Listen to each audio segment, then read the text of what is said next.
Hello everyone, welcome to the Kevin Lee Social. Thank you for tuning in. What initially began as an 8-part series interviewing entrepreneurs to share and inspire how they've successfully pivoted during COVID-19, I have decided not only to continue this series, but also to expand on the scope to understand and learn about people's craft, philosophy, the challenges they face in the industry, and their favorite failures that have helped shape them to become who they are today. By going deeper and understanding different thought leaders, businesses, and industries, the idea is to help cross-pollinate ideas applicable in your life and inspire action in this new norm we live in. I hope you enjoy the show. Thank you. Today we have Michael Chiem. He is the founder of PS40 Bar, located in Sydney, Australia. It is one of the world's best bars, as they landed at number 95 on the Extended World's 50 Best Bars list in 2019. He was also voted the 2016 Australian Bartender of the Year, and by Time Out Awards, the 2017 Best New Bar, 2018 Best Cocktail Bar, 2019 Hot Talent Award, and 2020 Bar of the Year. I had such a great time chatting with Michael, understanding how COVID has affected his business and how they have creatively shifted and innovated in this pandemic. I hope you guys enjoy. Hey Michael, thanks for coming on, my friend. How are you doing today? Good. Thanks for having me, bro. Very excited. I know you've been super busy, so I really appreciate the time. I wanted to lead the conversation to start off with the words you've coined, Festivus menu. Could you please share with us more about that? The Festivus menu was something that we were operating with since January, finished up in January, and it was essentially a cocktail menu that had featured 10 different festivals all around the world. So each drink was inspired by a particular festival, like Oktoberfest. You can imagine would have had a German-style beer inspired kind of cocktail. We did a cherry blossom festival cocktail, and it was just a way for us to choose a festival, get a drink designed around that, and then have it delivered to a guest kind of as that full package of drink and then inspiration of the drink or concept. And based around, say, for example, a cherry blossom, would it be visually as well as flavors based around what you would understand that festival would be around? Yeah, and obviously when you're looking at a drink, you're hoping that it kind of ties in. The cherry blossom one was turned, everything we do at PS40 is turned a little upside down or looked at a slightly different perspective to keep things interesting. So that the red or the pink kind of color came from a beetroot that we centrifuged. We muck around with this toy that we got and essentially juicing or cold pressing beetroot and then spinning it really fast to get rid of a lot of the particles. And that kind of made the beetroot essentially a lot cleaner, a lot less earthy, and a bit more perfumed. That's where the cherry blossom kind of concept came from. So aesthetically wise, it looks like it. And then also to actually tie it in, we were using a cherry blossom vermouth from Mancino as well. So all linked in together. Awesome. I've been to your bar before. I'm a big fan of it, hence why I was like, I need to get Michael on. Thanks, bro. Not only are the flavors amazing, the way you curate the experience, and clearly you have a really deep passion for the craft. Where did your love for the craft begin? I started in hospitality. I think a lot of people did purely because they needed money when they were kids. So I started in hospitality when I was 16, working at a Wagamama, just essentially bussing food. That was my first proper paid job. I think I started falling in love with it through the connections you have with people, not just customers, but also the people that you're surrounded around while you're working. So slowly fell in love with it. And I went to university for 4.5 years. And have 2 unfinished degrees, much to my mother's dismay. But my love of hospitality definitely overtook, and I just started pursuing and actually giving it a shot seriously as the years went by. Yeah, well, much to your mother's dismay, you've now owned one of the biggest accoladed bars in all of Sydney, which she's proud of. Yeah. I think if I came second, if we were like a good bar and didn't have any awards, I'd probably not be in the good books. Yeah. Every time you talk about your drinks, you always go into like really deep detail into it. And I'm always curious, how did you go about deep diving so deep into such a particular subject? It's almost like a science for you. Yeah, I don't know. For me, what we do is just really care about every single ingredient or every single thing that we're putting into each drink. So it's just essentially compartmentalizing every single ingredient, and then does it have a purpose? Is it good? Just asking the right questions, I think. So it's not really, we're not really trying to overcomplicate things, even though it may seem like we are. I think the salted pina colada, for example, is probably the best example. So one of the drinks that we're currently running, it's just the pina colada, but it's earned a bit of fame in this bar because every single ingredient we really care about, and we go about it in a very specific way. We actually haven't changed the recipe of a pina colada, but it stands.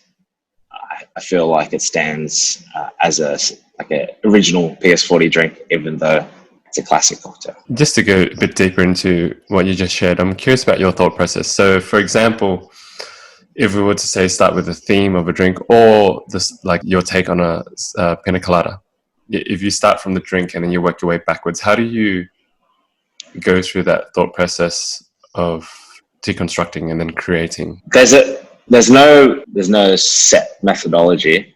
Sometimes a drink can come from pure. I mean, it's all a personal thing. So for me, sometimes some drinks are reverse engineered. You'll just think of the garnish. I mean, everything has a starting point somewhere. Some drinks can come from traditionally in cocktails. You always think about your whiskey spirit, your spirit category. So let's choose whiskey, for example. And then you think, what pairs really well with whiskey? What acidity am I going to have? What sweetener am I going to have?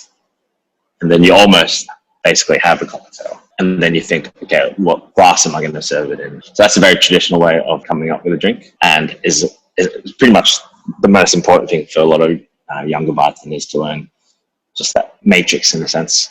And then these days, because we've been doing it for so long, it might be something as stupid as, oh, that's a really cool garnish. And we're like, okay, cool. That's how I want my drink to look.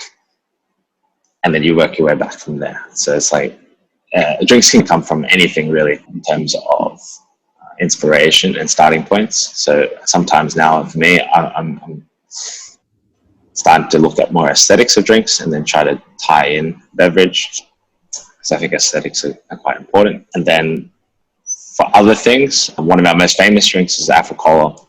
Inspiration of that was an Irish coffee, and how we could play around with that idea and that sensation of hot and cold, but do it in our style. So I think inspiration can come from anywhere for us. And I think that's the most important thing. There's no set rule of how a lot of the drinks are constructed. Quick side note for everyone, Africola is my favorite drink at the PS. It is insane. If anyone hasn't already tried it, go to PS40 Bar and try it. It's incredible. It will change your life, seriously. Thanks, bro. Experience. And since you've opened PS40 Bar, it's received numerous accolades and has made a huge stamp in the Sydney bar scene, as we mentioned before. At what point did you think was the pivotal scene for the PS40 Bar blowing up? In the Time Out Mag, you've been listed 2020 Bar of the Year in 2019 Hot Talent Award, 2019 ranked in the world's 50 best bars, 2018 best cocktail bar, 2017 best new bar. Since you've started, pretty much you've got accolades every single year. I think it kind of, I don't know, like the strong thing for us, I think, is that we are still evolving. We're still developing what we're doing. A lot of bars open up and they're much more organized than we are, and they're like, okay, we're going to do this theme and this is who we are as a bar. We sell these style drinks. They kind of, I would liken us to a very prepubescent teenager. We're trying to figure out who we are, what's our identity, what are we wearing? And each year, everything's completely changing. If you looked at this place now compared to when we first opened, the only thing that pretty much remains the same is a couple of the soda taps and myself. The cocktail menu, the style of drinks has completely changed. And I think that's what kind of keeps us at the forefront of maybe some of the people who are choosing these awards, because we're constantly adapting and evolving. And I guess we always seem new to a certain extent. Yeah, I'm not too sure. I think that's where I would give a lot of the credit to the fact that there's nothing really holding us back towards developing and hopefully getting better as well. Yeah. Constantly innovating and being creative year on year. Yeah, that's exactly it, bro. I should have just said that. And being a fellow hospitality in the scene, COVID has heavily affected businesses, especially in CBD, such as yours. And as we know here in Sydney, who knows how long the restrictions will be staying for? How have you been coping or even innovating in this time? The two things I think that we've been innovating and really making a big impact on is the takeaway and delivery scene. And then also we came up with this thing called Takeover Tuesdays at the bar. The first thing, delivery, was just out of necessity to start with because the bar had to shut for 2 months. And we had a bar full of booze and a cool room full of food. And we were just like, okay, let's just make this happen. So I started driving around delivering cocktails like a madman, pretty much delivered to any address in Sydney. Wow. I went as far as Mona Vale, up north, and then as far west as St. Clair, and then as far south as like the Southern Shire. So for me, I was just like, if the delivery is worth it, I'll make it. So I got a lot of road time during those few months. And as the bar opened, we changed the way that we operated. We didn't really want to open on Tuesdays because we had such a small team. Like I lost half my team due to them having to go back to their respective countries. One was American, one was from the UK. That was quite sad, and so we cut our hours quite a bit. And I was really reluctant to open on a Tuesday in the middle of the CBD, where not many people were going back to work. Yeah. So we decided to start doing it with some friends. So we've got chefs coming in who do a snack menu every Tuesday, and that's somehow turned into our busiest night of the week. Oh. I think it's just one of those experiences where the chefs are trying to outdo each other. We're trying to champion younger up-and-coming chefs, and they're providing a pretty affordable snack/dinner setting. So a lot of our customers or guests really intrigued by this one-off offer. It's been one of my favorite shifts to work. Yeah. Well, looking at your Takeover Tuesdays, you got some pretty big names in there, my friend. I am lucky to have a couple of mates here and there who don't mind jumping in the kitchen. It's profitable for them too. All the food sales go to the chefs. I mean, they're doing all the hard work, and it's a bit of fun for everyone. Like it all just started out. If no one turned up, a bunch of us bartenders would eat the food, and we have a bar full of booze, and they can have a few drinks. Turns out it was something that called on. So, but at the end of the day, it's a win-win for everyone because they're here to have fun. And so is everyone else. So it's a bit more of a house kind of party vibe, but with a touch of professionalism on the floor. Yeah. But isn't that sometimes the case where you don't focus on the outcome too much and you just focus on the process? Like, oh, let's have some fun. If it goes well, great. If it doesn't go so well, or it didn't. Yeah, you definitely have to, especially in these days, kind of take a little step back and just realize what it's meant to all be about, rushing to things too much. And how both of those going for you? I'm not sure. Are you still doing the deliveries at the moment? We just literally launched a new box. So previously, they were pretty nicely presented in bottles with labels and whatnot, and I would deliver them in whatever vessel I could. As in, like I was carrying around this tray so that when you get to the door, I'm not handing and touching the bottles constantly and then giving it to someone. So there was like a little like COVID tray that I gave someone and they would give it back to me. Now we actually have it presented in a custom made box for these 3 bottles. It's called the first iteration was called PS Sofa Series because you're going to be drinking it on your couch during lockdown. Mm-hmm. And then now it's called the PS40 box set of cocktails. So the first box has 3 cocktails inspired by the end of spring, and yeah, it just looks a little bit more polished. It looks like something you probably want to give someone a gift or something for Christmas, and there's a bit more of an insight to what we do at the bar. So I launched that on Monday of this week. So that's probably why I'm in the bar on Thursday morning. But that's pretty cool. We had a lot of friends help us out with that, and I'm pretty happy with the aesthetics of it. I'm really lucky to have Megs, who's one of our bartenders, do all the labels. She's got a big design background. Yeah. And then Pete, who's the other side of PS40 as well. He not only is a great bartender, but he knows how to set up an online shop and all that kind of jazz. So between the three of us, we have a good kind of working relationship.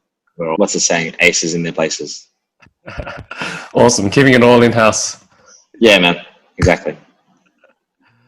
So great. So these packs, so the cocktail packs are now available for online order?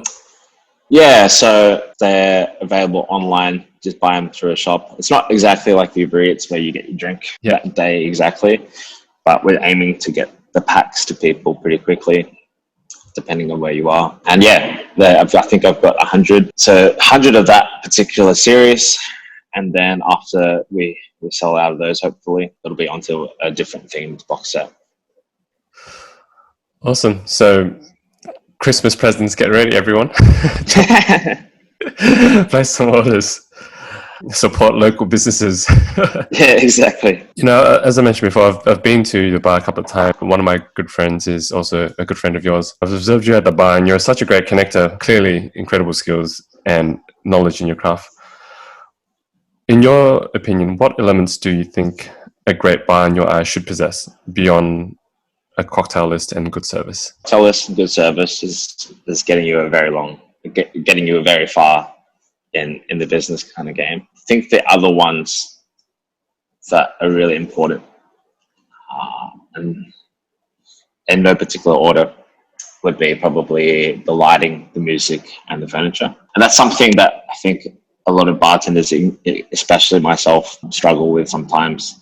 It's because we're so busy being on the other side of the stage, I guess. And imagine you're on a stage, essentially, like your experience of what people are experiencing is very different. And then every now and then sitting in the chair and experiencing it from the customer's eye is really important. Back in the day, I remember, especially in big hotels, they always get you to come in for a visit, stay the night on them, and then you get to see it through their eyes. I think it's very important. So yeah, probably lighting, furniture, and music is so important, apart from a good cocktail list and service. Thanks for sharing that. Appreciate it. As a fellow hospitality owner, just wanted to ask, I was thinking, how do you balance between being an owner / operator in your business? It's tough on my side. Sometimes I'm just completely absorbed and spending way too much time, and then I find myself having to pull myself back out again, and then sometimes thinking I can't pull myself back out too much because I need to be there and do everything as well. Do you struggle with that, and what's your take on that? This year is pretty crazy, and I definitely am working myself to the bone. And the light at the end of the tunnel is my Christmas holiday, so we're closing the bar for a couple of weeks, and I'll push as hard as I can and work every single day up to then. But when I guess it's the same probably for everyone. When I'm at work, I'm going to work real hard. But when it hits my holiday, I'm going to be very holiday kind of mode. So phone off, just relax. No one's going anywhere too fast to try and make up for the amount of hours that I've worked over the last few months. I think it's a bit easier when it's also for yourself too. So like I'm coming into work at ridiculous hours, but it doesn't really feel like work when it's yours. And you're doing it for a reason, and you see the reactions of people when they're enjoying what you're doing.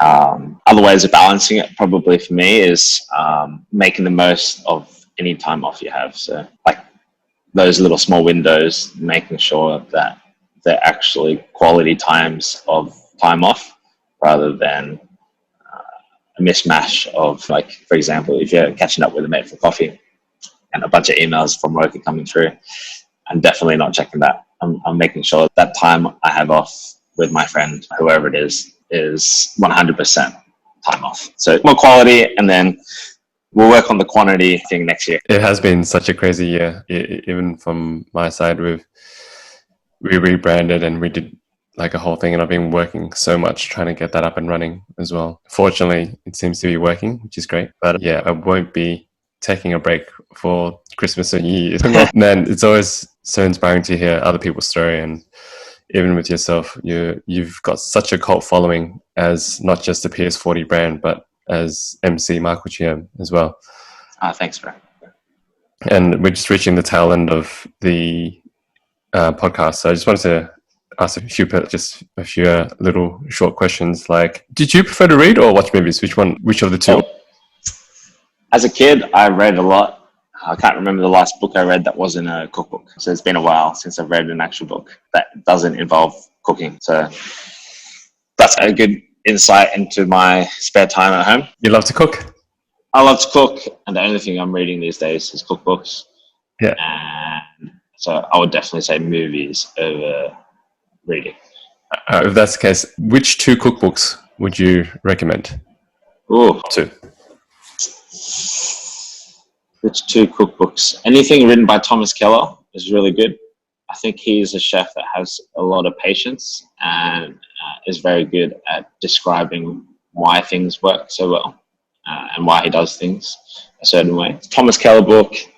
And then the latest book I got was one of those books from Lee Ho Fook in Melbourne. Victor is the chef there and owner. And he gives a lot of insight in that book too. I like, doing things for a reason. And in both these books, they'll tell you to do something, but they'll actually explain why you're doing it and what great effect it has in the outcome.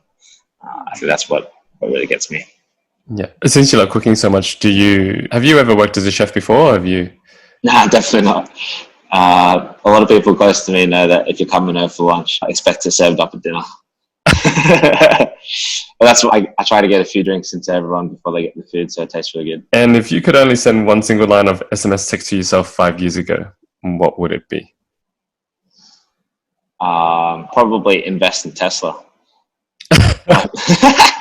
My friends, there's Boris and Sid, all they talk about is shares, bro. I have no idea what's going on. But yeah, that's not really my forte or my jam, but that's probably the one thing I would probably tell myself. A quick side note, talking about Tesla, it was on a YouTube black hole last night. I couldn't sleep. And Jerry Clarkson, he was reviewing that Tesla model where the doors open like gull wings. Yeah. And Jerry Clarkson, he's such a character when he reviews stuff. And there's this scene where lawyers jump in so that he can't say anything negative about Tesla. That's hilarious. And finally, my friend, how can people reach out or learn more about you in PS40 Bar? Best way is to come in, sit at the bar. I'll be there. I mean, there's a magical force field around that bar top where friendships and connections are made with people, not just me. So that's the best way to jump in the deep end. But I'm pretty, for the most part, accessible via any form of social media. I don't like not answering back unless you're trying to sell me something. That's a bit different. But I'm always open to help out, and I've had plenty of people in my life help me out. So I always like having a little chat, little conversation with anyone. So yeah, over Instagram or in person at the bar is the best way. Awesome. Your website links as well as PS40 address and your personal handle or PS40? Thanks, man. Yeah, cheers, man. In the links. Again, thank you so much, my friend, for jumping on. I really do appreciate time. It has been fun. It's like chatting. My pleasure. Too easy. Can't wait to see the production. Awesome. And yeah, I'll catch you soon. Thanks for tuning in, everyone. I hope you enjoyed the show. All the links to the show notes will be available at kevinleesocial.com, spelled Kevinly. Conversely, if you have any interviews that you'd love to recommend, please send it over to kevinleesocial@gmail.com. I'd love to connect. Thank you. Until the next episode.